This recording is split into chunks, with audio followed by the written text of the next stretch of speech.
Daddy Bay may nireto kay Alden Richard na babae na ka-blind date niya. Kaya pag-usapan natin, walang opisyal o totoong ulat na may niretong babae si Daddy Bay, Richard Fulkerson Sr., para maging blind date ng kanyang anak na si Alden Richards, kasalukuyang nananatiling single at bachelor si Alden. Madalas lamang siyang gawa ng mga biro o tuksuhan sa mga iba't ibang showbiz segments.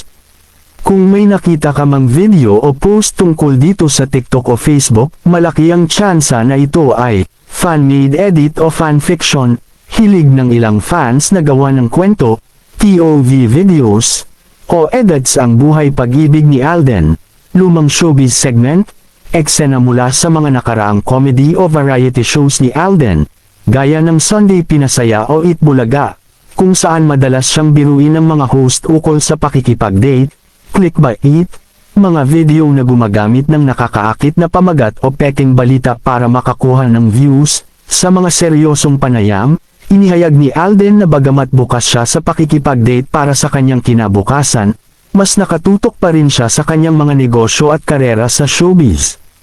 Bago ko tapusin ang akin updates patungkol sa Kathleen, Alden at iba pang showbiz ganap ay shoutout ko muna yung mga senior citizen dyan na palaging nanonood sa akin updates.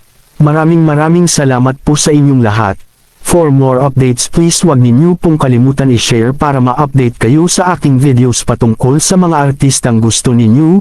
Follow, subscribes, my Facebook and YouTube account at i-search lang ang Uno Mitch Quotes. Watch till the end and comment.